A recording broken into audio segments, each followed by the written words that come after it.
I can't tell if it's recording or not, so I'm kind of hesitant. Let me try it again. It's recording. Oh, you can tell on your end? Okay, cool. All right. Yeah, now I can tell. I see the little arrow. All right. So as I said earlier, today, oh geez, I'm getting a message. Low system resources may affect your audio quality. Try closing some applications to improve your performance. Yeah, I think I'm going to do that. I'm going to try to close all these Excel spreadsheets I have open, and hopefully that might help a little bit, although not really sure how much RAM the Excel takes up, but we'll see. I don't know. It might help a little.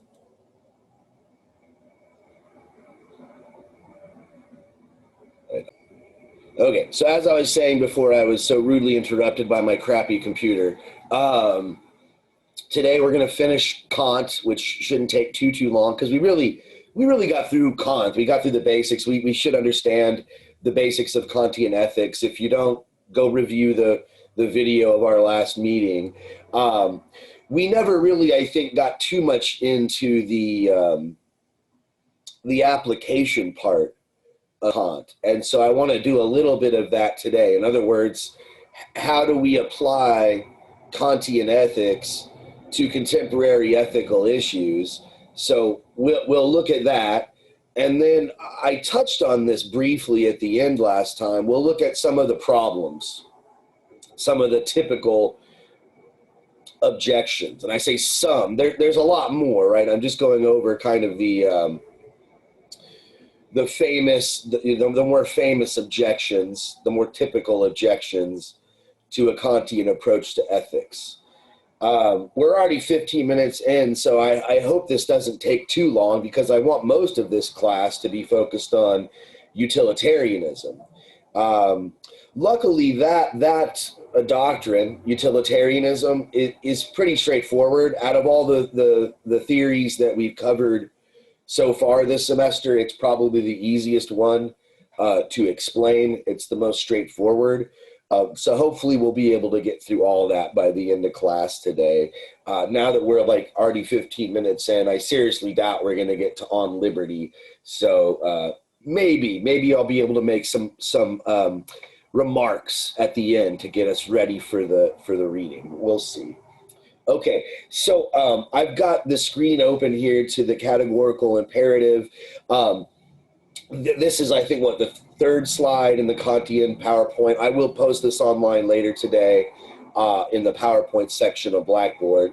But the categorical imperative, fancy technical term, academic term, Kant's technical term for his ethical law, the moral law. So this is our guide, really. If we're approaching ethics from a Kantian perspective, what we're looking at is this. We're looking at one of the various formulations of the categorical imperative. Categorical, he calls it, because it's always the case. It's a categorical truth. There are no exceptions to these formulas. If we're going to be ethical, if we're going to be moral, we have to act, and that's the imperative part. These are a must. They are imperative.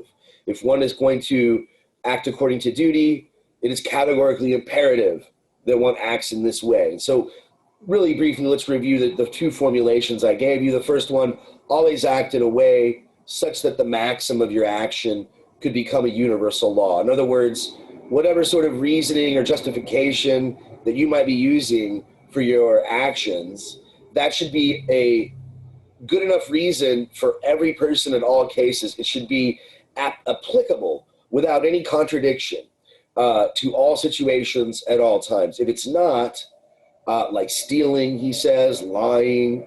If I lie because I just feel like it or because I get an advantage out of lying, that might work for me. But if I made it a universal law that everybody lies whenever they want to or whenever they need something, then it wouldn't work. It would actually be contradictory. It would be self-defeating, as he puts it in the groundwork, that I wouldn't even be able to lie because everybody would see right through it. So that would fail the test of the categorical imperative. The second formulation is that and this more regards how we treat other people. And we'll talk about what Kant means by people and how that actually might be a problem for him too in a moment when we get to the end and we look at some objections, because some of Kant's critics will point out that his definition of a person and him framing morals exclusively centered around this concept of personhood and what it means to be a person is part of the problem, part of the flaws with Kantian ethics. But as an individual, as a human being, as a rational agent, he says, if I'm going to be ethical, I have to treat all other rational agents, i.e. humanity, whether it's myself or someone else, always as an end in itself, something that is intrinsically valuable, an end in self, and never merely as a means to an end. So we need to, I guess I covered this last time, but just to clarify the distinction, something is valuable in itself. It's an end in itself versus it has what you might call an instrumental or a practical value. It only has value because of what it can give you. So I always have to treat people as valuable in themselves, not as something that I'm just going to use for a particular end. And so that's one reason I don't lie. If I lie to somebody to get something from them, I'm using them as a means to an end. If I steal something from somebody, I'm using them as a means to an end to get something out of them, and they're losing. I'm not respecting them as intrinsically valuable beings in themselves, as ends in themselves. I remember when I was going to first, and I think this is probably true of most students now. I don't like it, but I don't blame people for thinking this way. I feel like most students, I don't know if they've done research on this, but I'd be willing to bet that the majority of students who are going to college now are under the impression that education is a means to an end. Why are you going to school? You're going to school to learn. Why are you learning all the stuff you're learning here in college? So you can get into a career, a job. And so the education is not really valued in itself. It's valued for what it can bring, for the consequences. I don't think that's good. I think that that's actually a bad thing, but I can understand it given the sort of, I think we're kind of conditioned to approach everything that way. But I don't know, I guess once I turned to philosophy, I started to appreciate education and learning as something that's just valuable in itself. Like whether you can use it for a career, it makes you a more well-rounded person, etc. Right? So Kant wants us to treat all human beings this way, that all human beings, whether they're our friend or stranger, they all have intrinsic worth, and so we can never use them. So that's the basic, approach to ethics that Kant advocates for. Let's very briefly, I don't know how many of these I want to go through. I'm just kind of staring at the list. But let's look at some of these, and if anybody wants to jump in right now, I'm very much encourage it, but I'm just kind of looking here and trying to think, like, what are some of the real obvious ones? I don't think, I know for a fact that Kant was pro-death penalty, that he was actually for, what we would call capital punishment. He actually wrote an essay about that. And that might not be so obvious. How could he justify the death penalty given his ethics, given the categorical imperative? Does anybody have any clue? It's not really that obvious. So I don't expect most of y'all to see how that kind of connects. But anybody have any idea? No, I guess not. Well, he argues that if, like, let's say you murder somebody and you go to the death row to get executed. Well, Kant argues that if you weren't punished, that if you weren't, let's say somebody forgave you and just said, you know what, even though you're a murderer, I'm just going to let you go free. Kant says that that's actually not good. You're not treating them as an individual because they're responsible for what they did. They're responsible for the murder they committed. And so as a rational being, you need to give them the punishment that they deserve. Otherwise, like you do them a favor by punishing them in this case. He makes similar, I don't know exactly if he uses this example, but he uses similar examples to, like, imagine you're the boss at your job. You're in charge of hiring new people. You're in charge of promotions. And let's say that you've got to hire somebody for this position that has just come open. And, it's like assistant manager, let's say. And your friend is working there under you and really wants the job. But there's somebody else there that's been working there longer than your friend and is actually a better employee than your friend and would actually be better at the job. Now, if you give your friend the job, your friend's going to be like really excited and happy, but they're not going to do as good at the job. Whereas if you give it to the person that's been there longer, it'll be better for the business, it'll be better. But really for Kant, you're not really supposed to think about all these stuff that I'm mentioning, like consequences, like what's better for the business or who's going to make more profit or money. But you're going to have to treat each individual as an end in themselves, as intrinsically valuable. And you have to say, well, in every case, no matter what, I would want, if I was the one who was least qualified, I wouldn't want to be lied to and told I was qualified just because I knew the boss. That wouldn't be good for me, and it wouldn't be good for the person who actually does deserve it, right? And so we're kind of thinking about it on the principle of the matter. And so, yeah, maybe my friend might get pissed off if I don't give him the promotion, but I'm actually helping him. I'm actually treating him with respect. I'm not giving him the promotion so he'll be nice to me. I'm not giving him the promotion because he's my friend and like I like him. I'm refusing him the promotion because he doesn't really deserve it. And you shouldn't give people things they don't deserve because it's not treating them as intrinsically valuable. It's not treating them as an end in themselves. If they're an end in themselves, if they're a rational being, you should allow them to develop their highest potential. And if you give them a bunch of freebies, they're not going to develop their highest potential. Likewise, if they don't get punished when they do wrong, they won't realize their highest potential. And so, if you do wrong, if you do the crime, you need to pay the time. That's respecting you. You're actually getting respect by being punished. So not the most intuitive thing, I guess, but you can kind of see the logic, I suppose, behind it. It's not the most far-fetched way of reasoning. Parents, not always. I think modern parenting is kind of crazy, and who knows where we're going as a society because of it. But a sort of traditional way of parenting is you don't just give your kids everything. You don't just spoil them. You don't just shield them from any punishment, or anytime the teacher doesn't like them, you give them a new teacher, or they don't get along with a certain group, you just move them to somewhere else. Kant would say you're not doing the child a favor. You're not respecting them as an end in themselves, that are rational agents that need to develop social skills or whatnot. I feel like I'm going off on a bit of a tangent. I was just talking about the death penalty. Now, I'm sure there are some Kantian ethicists out there, some neo-Kantian ethicists out there. If you go looking for them, I'm sure you'll find some who are pro-choice when it comes to, I'm just looking at here, I'm looking at abortion.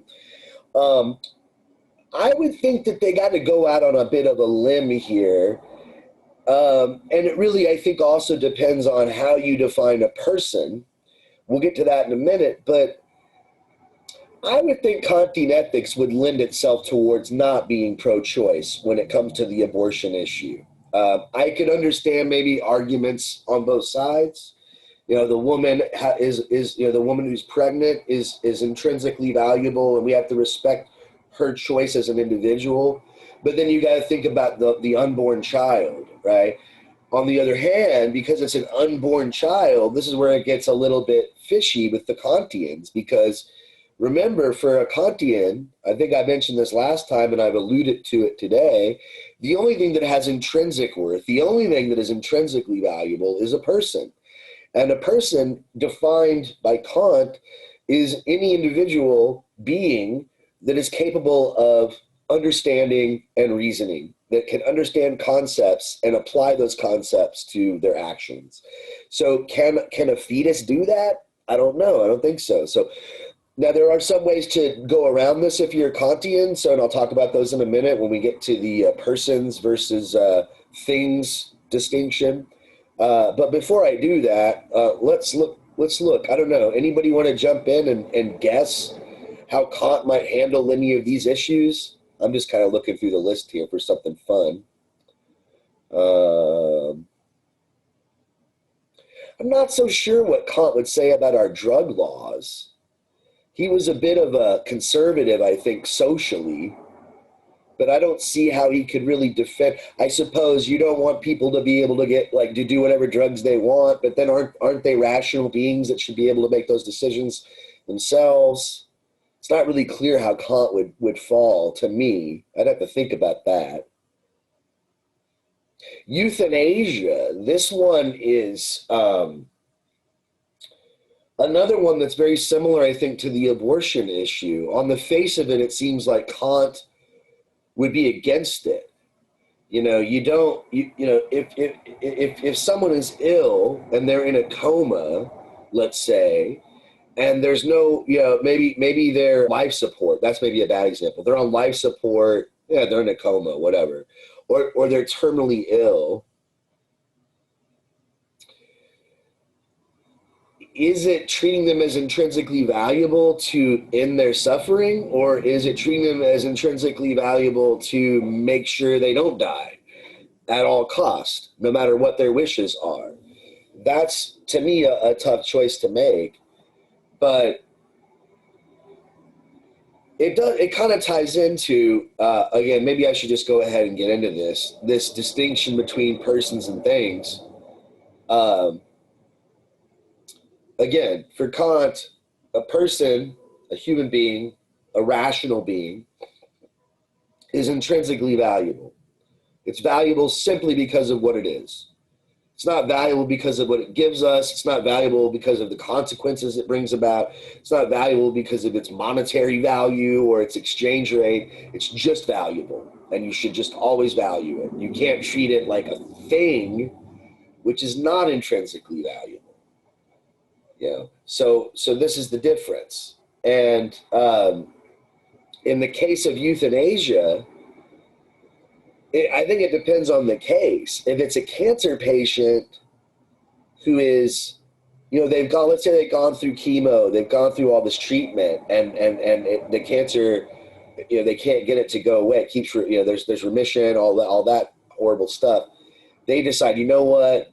It's not worth it. My quality of life is so low. I just want to end treatment and I want to just, die with, at my own terms.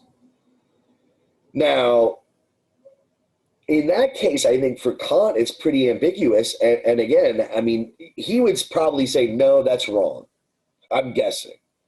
Because a person in that situation, it's very similar to the suicide case, which he is certainly against. They're using themselves as a means to an end. They're feeling pain, they've got this disease, and in order to alleviate that pain, they're going to destroy themselves, kill themselves. And so Kant would be kind of like against that.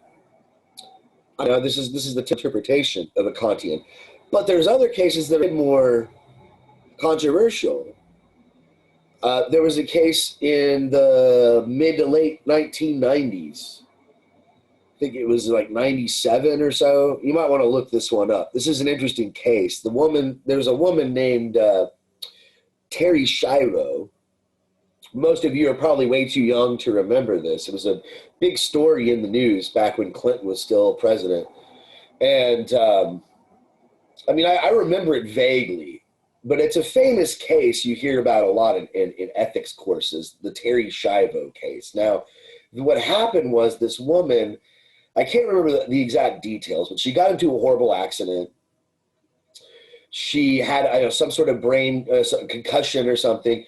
Her brain had been deprived of oxygen for several minutes or, a long time, so long that it had caused permanent neurological damage.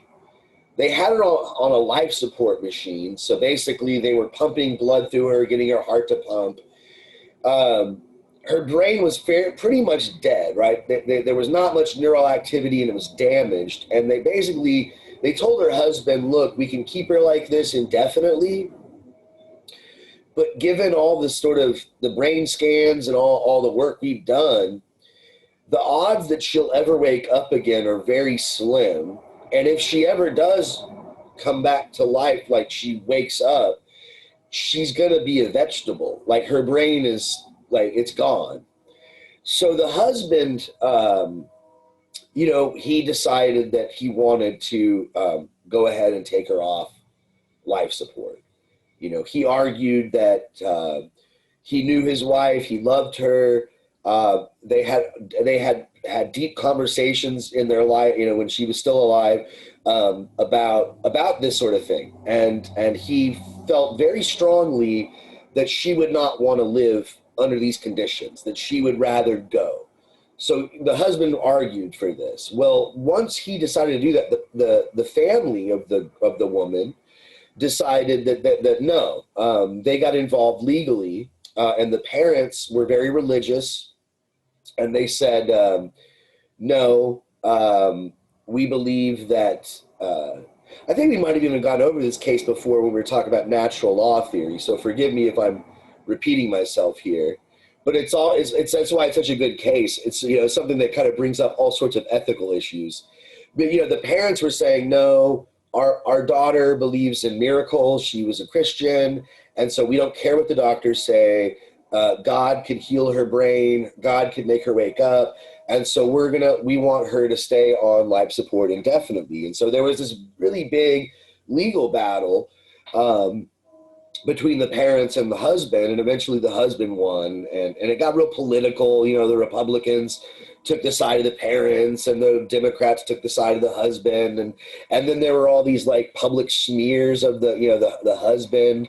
The family started trying to dig up dirt on him and to frame him as this like really bad, unethical person. And it got really ugly, but for Kant, I'm kind of questioning, and this is where the first objection comes in, where some people say that Kant is too narrow in scope in his ethics.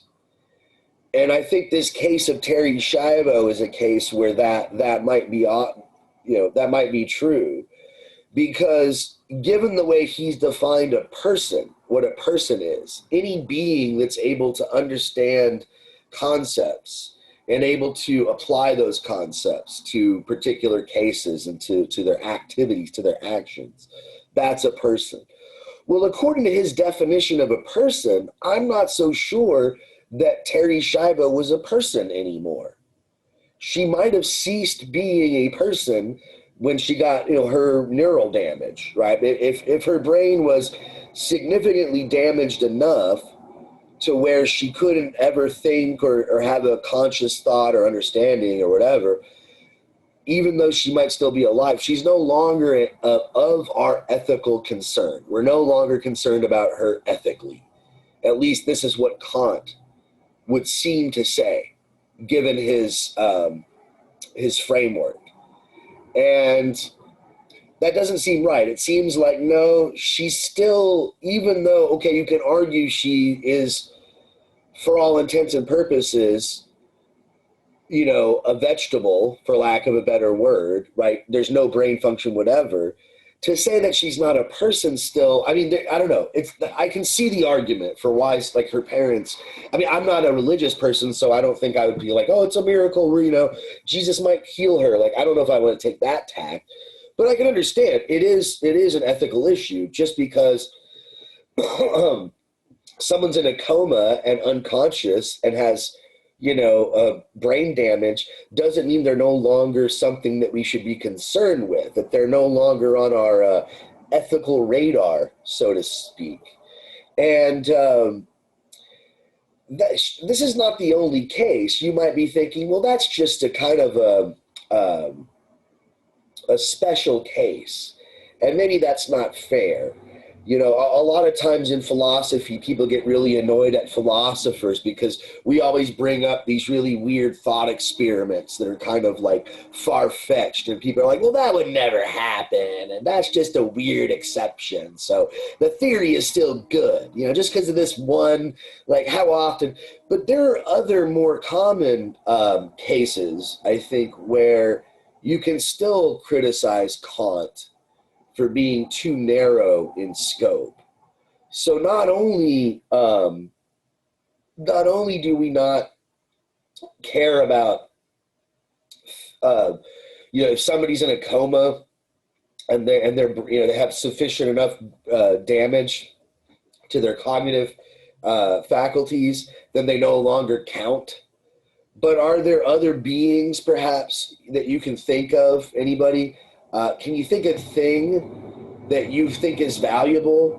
Maybe not intrinsically. Maybe Kant has a point that only humans are considered intrinsically valuable. But aren't there some things that are valuable that he's sort of maybe like throwing out of the sort of our pile of concerns, which should be of concern? Aren't there other beings besides Pets. that? Yeah, like, can you think of, like, what? Let's get a list going here. Pets. Pets, good, right. That's, yeah. Kant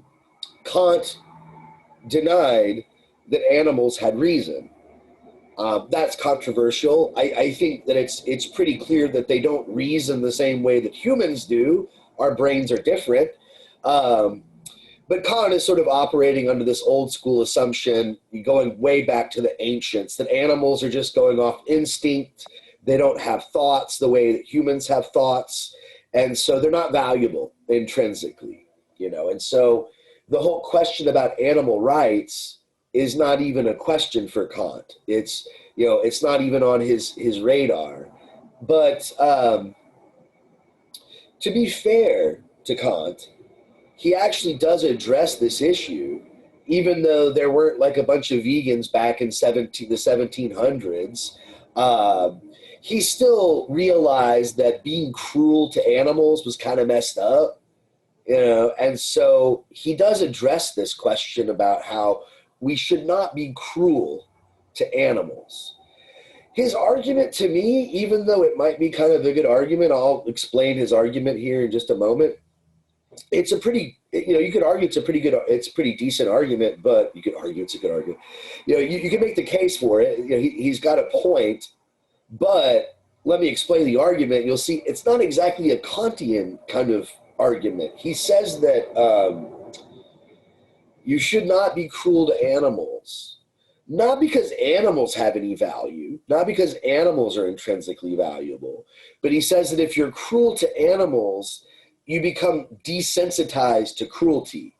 And so that cruelty to animals will transfer to human beings. And so to avoid that, you know, becoming cruel to humans, you should not be cruel to animals.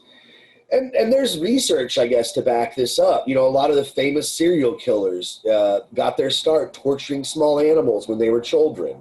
And so maybe there is a psychological, sociological basis for this argument, and he's got a point.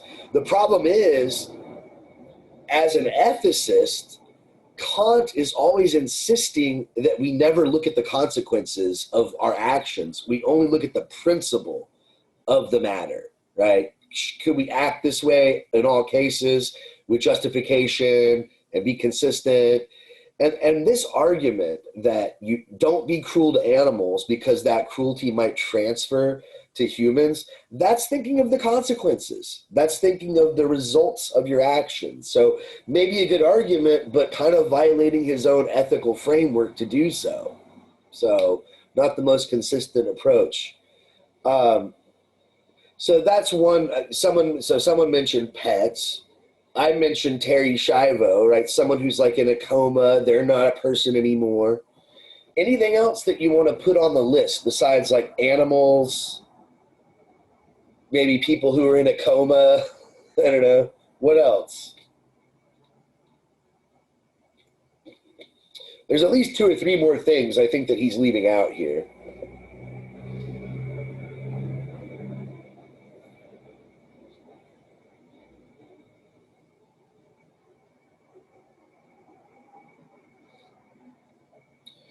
Well, I'm surprised no one has said like baby. Yeah, what were you gonna say? Never mind. You can continue. What were you gonna say though? What were you gonna say? I don't want you to lose it. No, I think it goes along with like the person. I was just gonna say like psychological issues, like mental capacities, but that kind of goes along. Yeah, good. No, I think that's what I was looking for. That's something different. I was about to say babies, but yeah, no, you're right. So like, I guess it depends on the extent of that. You said psychological condition or cognitive disability. You know, either one of those. Like, so like if you're so extremely schizophrenic, let's say, for instance, are you no longer valuable? Or if you're so cognitively impaired, you cognitively disabled, are you no longer valuable? So yeah, that's actually a good. I think that's a little different than the coma person. It's similar, I guess you could say, but it's different. I mentioned babies, um, and that might not be a fair objection. Some Kantians say that's not fair to sort of say that babies, like human babies, don't count as a person. Because what part of Kant's philosophy is that all human beings are born with reason. Like even when we're babies, we already have reason. We already have it. We can't use it yet, but we have it. So just like when you're a baby, you have legs, but you can't use them. You can't walk with them yet. You have a mouth and vocal cords, but you can't use language yet. You even have hands, but look at a little baby and try to get a baby to tie his shoe. They're not going to do it. So similarly, he's going to say that, yes, babies count because babies do have reason. They haven't been able to use it yet. They haven't developed the skills yet. They need more practice and more experience, but they are reasonable. But your example, like you were talking about, I guess psychologically, people that are disturbed or something or mentally incapacitated in other ways would not have value. One more thing we're forgetting, though, I think. Maybe two more, but I mean, one more for sure. I think like cultural artifacts have value, just like art, um, buildings that we are proud of, monuments and things like that. When um, people go into other countries and invade and tear down like these ancient famous buildings and famous structures, that's sad. That sucks. Like, I don't know if buildings have as much value as people, but the Egyptian government seems to think so. Apparently if you're caught stealing ancient Egyptian artifacts, like stealing from a tomb, a mummy's tomb or something like that, you get the death penalty. Like you get the death penalty for that because they argue that you destroyed, like not only like you should die because you killed civilization, you hid history of people, and so like that's like killing multiple people. That to me that's kind of extreme, but I can kind of understand the sentiment. But there's one thing that I'm surprised no one's brought up, probably because you're thinking of living beings, and I'm thinking of, anybody have any clue what I got on my mind? No? What about the environment? What about nature?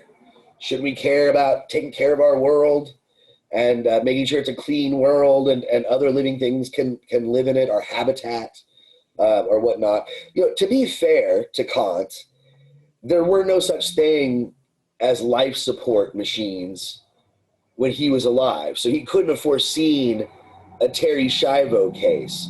When he was alive, the Industrial Revolution had not really begun yet. So he didn't see these big factories with pollution and all this stuff. So the environment as an ethical concern just wouldn't have been on his radar, I suppose. A good philosopher, this is why we come up with the crazy thought experiments that seem far-fetched. A good philosopher should have foresight to think about these possibilities, and he overlooked them. So that's one objection, is that he's too narrow. He focuses too much on individuals who have reason, and therefore he's leaving a lot off the table here. We talked last time about how his doctrine's a little too rigid and therefore impractical, right? You can't even lie to save someone's life. You know, if you're hiding your friend, your Jewish friend from the Nazis, you can't lie to the Nazis, because then if you lie to the Nazis, then you're using them as a means to an end. So you got to be honest and tell them, yeah, my Jewish friend is hiding under the baseboards. That just seems kind of stupid and impractical.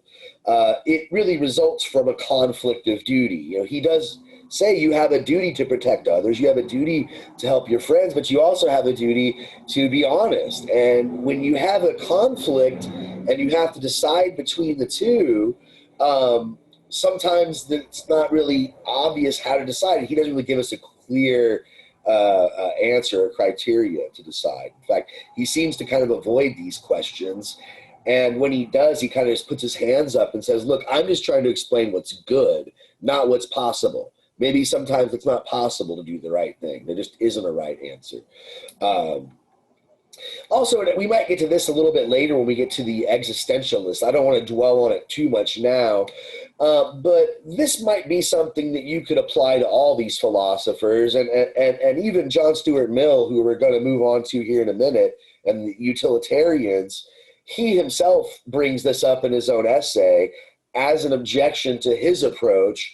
And he says, well, yes, this is true, but all ethics is like this. And the objection is this: is emotion and our feelings, are these really irrelevant in our ethical judgments? Kant seems to think so, right? When we do something right, we should do it because it's right. Not because it makes us feel good or because it makes us feel warm and bubbly or because we desire it. So our emotions should not play any role at all in our ethical decisions. And now some would argue if you don't have emotions, you don't have ethics. Emotions, and the fact that we have emotions, emotions like love and hate, that's what makes us ethical beings. And so some would argue that Kant's approach is cold, calculated, rigid. It doesn't work because we're not robots. And also, this is the last objection, then we'll move on. Is it really possible to make a judgment about whether something's right or wrong in a way that's a priori? We're going to revisit this question a bunch, I think, throughout the semester, but for sure, when we get to the existentialist, they deny this, right? They're going to say you can't make judgments ethically that are a priori. Let's review what we mean by a priori. I covered this in the last lecture, but a priori, something that can be known regardless of context, regardless of the outcomes and all this. You can know how much the angles inside the triangle add up to a priori. If you understand a triangle, you understand the definition of a triangle, you understand the properties of a triangle, you know that the angles add up to 180 degrees, the interior angles, okay?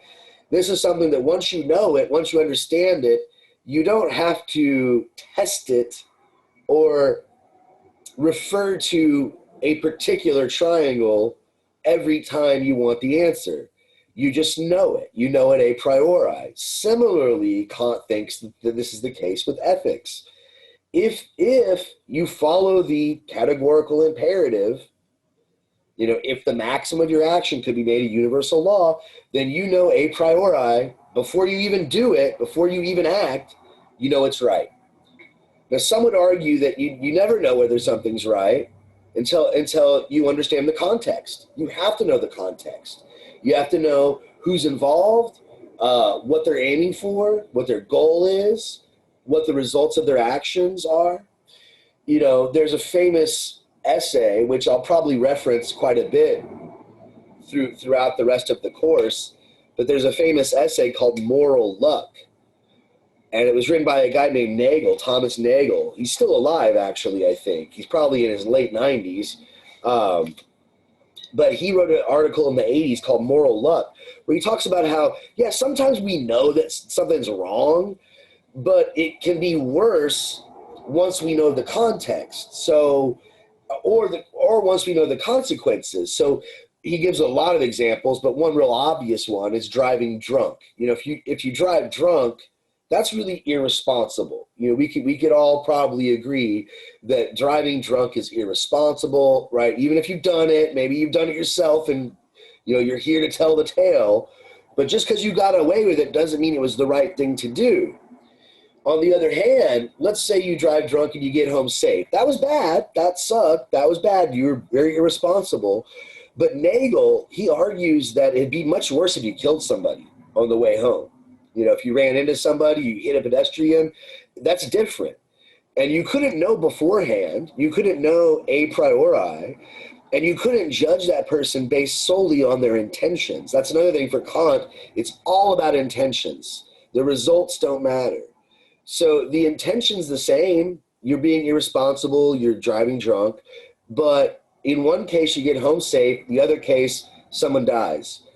That has nothing to do with intentions, but the nature of the action is different, and so we judge it differently. So it's impossible. There might be some cases where it's pretty obvious, and no matter what the result, you know, what you did was wrong. But there's other cases where we need to know the context. We need to know the outcome. We need to know what happened before we even can really characterize the nature of what was done. So this issue will come back. So I don't want to dig too deep into it because I do want to get to utilitarianism. But those are some of the problems, right, you get with Kantian ethics. I mean, that being said, I'm a big fan. I think Kant has quite a compelling approach to ethics. You know, if I had to pick, I'd probably go with the virtue ethicist, but that's definitely not the most popular one. Out of all these major theories, it seems like the Kantians and the utilitarians have the most appeal popularly. Utilitarians slightly outnumber Kantians when it comes to ethics professors and, you know, people who write on ethics. But just like any theory, it's not perfect, right? It has its flaws. Okay, so I'm going to switch over to the utilitarian PowerPoint, but I'm going to let me stop my screen share because last time it didn't quite work. Bear with me. Okay, yeah, my computer's like freaking out. All right, so I'll screen and move on to utilitarianism.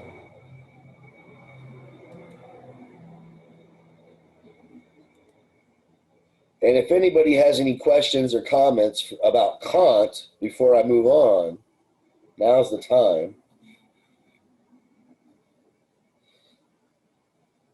All right, well, I've only got about 15 or 20 minutes left here, so we're not going to get too in depth.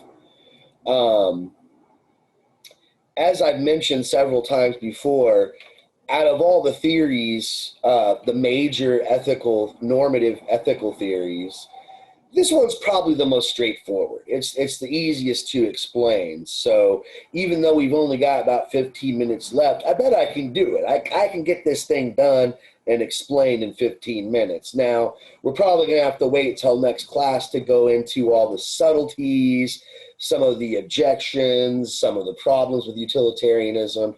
But I'm fairly confident in the remaining time that we have, I'll be able to at least lay the theory down on the table. So on the title page here, I've got it all spelled out, utilitarianism. Very straightforward theory, probably the hardest one to pronounce just because of all the darn syllables. Utilitarianism, try to say that 3 times fast, right? But if you look at this title page, the subtitle I have listed, hedonism, consequentialism, impartiality.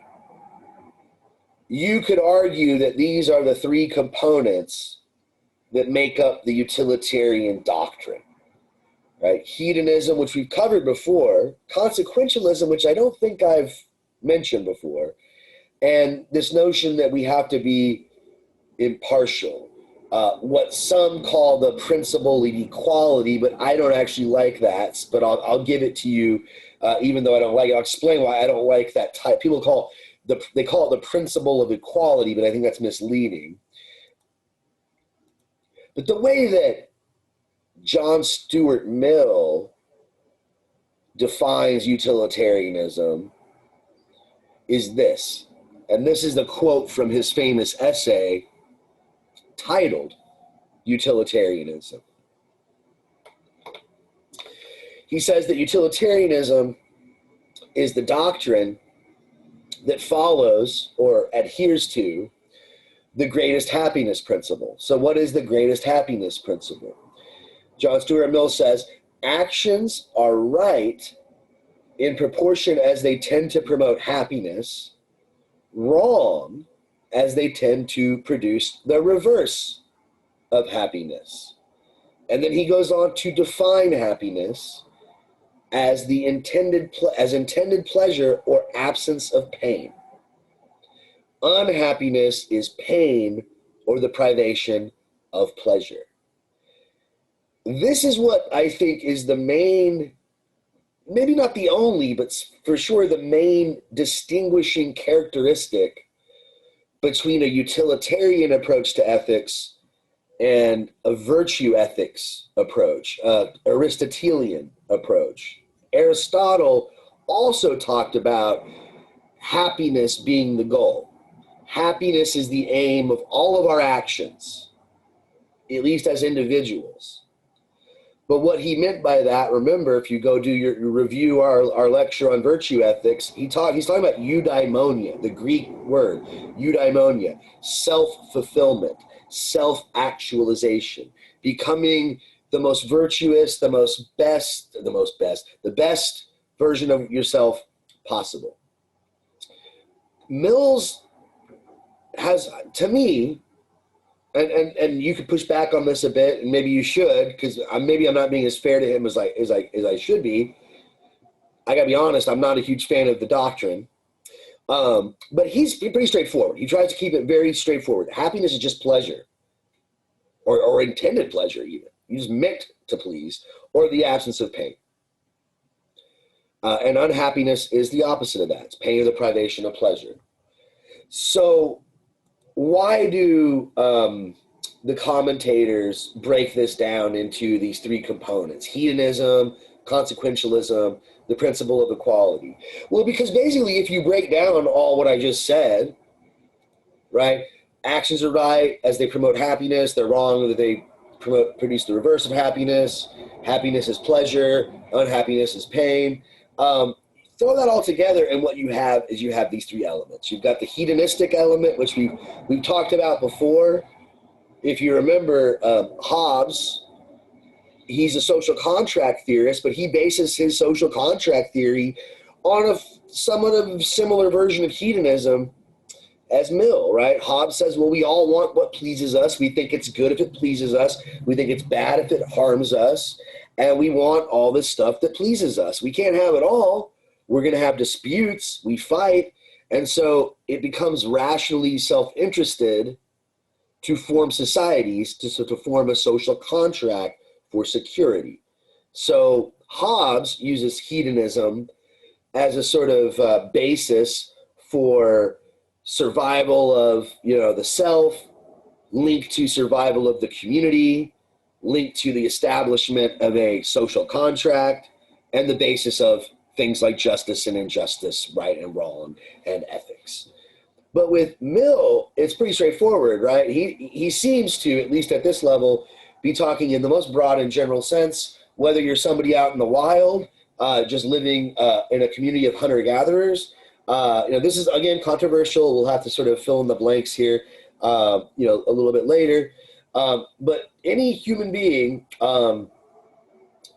basically determines right and wrong based upon what pleases or what causes pain, right? It's right if it promotes pleasure, prevents pain. It's wrong if it causes pain or prevents pleasure. And Mill is pretty adamant about this. Most hedonists are. They're going to say, you're going to say, no, I do things that don't please me because they're the right thing to do. And they're going to argue, well, it pleases you in a different way. Or you hold off gratification now for gratification in the future or something like this.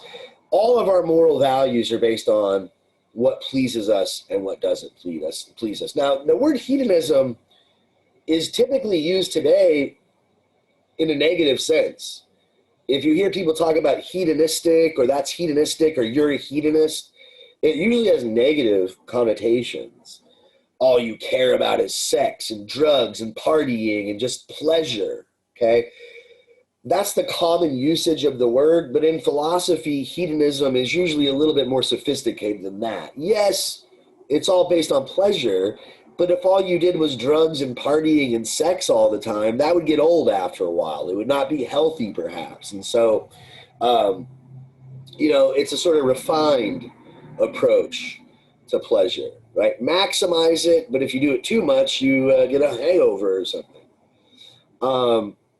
So when the utilitarians speak of hedonism, they try to qualify it a bit. It's not just being some vulgar, brute party animal. Now, consequentialism, another fancy academic term, this basically is the idea that whether or not something is good, bad, or anything, the only determining factor that is relevant, or at least the main determining factor, would be the consequences. So if I want to know if something's right or wrong, I look at the consequences. That's completely the opposite approach of Mr. Kant, right, who we just looked at, or Professor Kant, I guess I should say. Remember, Kant says I should never think about the consequences. Consequences are irrelevant. I should care about the principle of the matter. I can't predict the consequences. I don't know if the consequences are going to be what I expect them to be, but I do know what reasons that I give, and I can't control the reasons behind my actions. So I should ignore the consequences. No, says Mill. No, says the utilitarianism. You've got to look at the consequences. That's the main thing. Now, put those two together, consequentialism and hedonism, and you basically got the greatest happiness principle, right? Actions are right in proportion as they tend to promote happiness. They're wrong as they produce the reverse of, as they tend to produce the reverse of happiness. So actions are right because they make you happy, pleased. That's the hedonism. And it's pleasurable results, consequences. That's the consequentialism. Now, the last part, I prefer to use the term impartiality. But the more common name given to this element of utilitarianism is the principle of equality, which I really don't like. Let me read my little definition here, and I'll explain to you why I don't like the definition principle of equality. The definition, basically, the idea is that everyone's happiness has to be given equal consideration. In other words, you can't play favorites. You can't care more about your own happiness than the happiness of others. You can't care more about the happiness of your friends and your family or your fellow countrymen than you care about the happiness of everybody in the universe overall. So that's why I think impartiality is a better way of, explaining it. It's a principle of impartiality. Principle of equality, so many students get this wrong, no matter how many times I explain it. They hear the word principle or the name principle of equality, and they're thinking, oh, everyone should get an equal amount of happiness. So we should divide happiness up equally, if that's even possible. Like, let's just imagine for somehow we could measure happiness in happiness units, right? So we would want to have every individual in society getting an equal amount of happiness units. So Bob gets 5 happiness units, Sally gets 5 happiness units, Fred gets 5 happiness units, Jessica gets 5 happiness units, Billy gets 6. He got 6? That's not right. No. It's not that everyone has to be equal. You want to increase happiness overall. Right? You want to promote pleasure. You want to prevent pain as much as possible. And so you have to consider everyone together and kind of balance it out. And, there are going to be unequal distributions of happiness. There always will be. The utilitarian does not, I'm not a big fan of utilitarians. I don't like this theory. That doesn't mean you shouldn't. In fact, maybe you should. I want one of y'all to pick up this doctrine and maybe use it against me so I can get a little bit of fun, a little back and forth here, right? I'm not a utilitarian. I don't like this theory. I can understand the appeal of it, but it's definitely not, that's not one of its problems. It's not trying to ask you to, again, make everyone equally happy. That would be pretty preposterous, impossible to do, right? That's not the point. The point is, again, be unbiased. If you're in a situation where you do something that makes you happy mildly, let's say like you do something that kind of like amuses you, like you get a little chuckle out of it. You're like, oh, that was kind of funny. Ha ha. But if you do it, you embarrass and piss off the entire city. Everybody in the city is angry, embarrassed, and they don't know that you're the one that did it. I'm trying to think of an example of that, but so that's not cool. Like, you're just making yourself happy and like they're like miserable. So like you're being selfish. You have to worry. Like maybe if you didn't do that thing, let's say it annoyed you. It would annoy you, but everybody else would be happy. Well, then deal with it. Be annoyed, right? You can't care about your own. I'm trying to think of a better situation. You got a family of 5 and they all want to go out to dinner and they can't decide where to eat. And one of them wants to go to get pizza and all the rest of them are like, no, we want hamburgers. And the other one's like, no way. If we get hamburgers, I'm going to be really pissed off and I'm going to pout. And the other 4 are like, well, you get pizza, then we're going to do the same thing. Well, in that case, it looks like they're having hamburgers, right?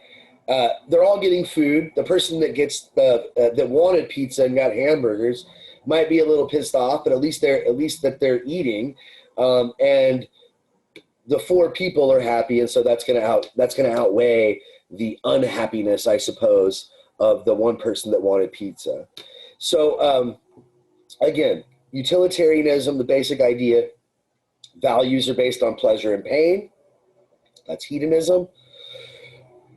When I'm trying to decide what to do, I have to consider the consequences, and particularly whether or not the results will end up with an increase of pleasure or a decrease of pain. And the principle of equality, or what I call impartiality, I think more accurately, is that I can't be concerned with others' happiness more than my own. I can't be concerned with my own happiness more than others. I can't be concerned with my mother's happiness more than someone else's. Like, if I steal a bunch of stuff from this person I don't know and give it to my mother, she'll be really, really happy. Who cares about that other person? I don't know them, so screw them. They should have been so dumb to make their stuff easy to steal. They should have been better at hiding it or whatever. No, you can't do that.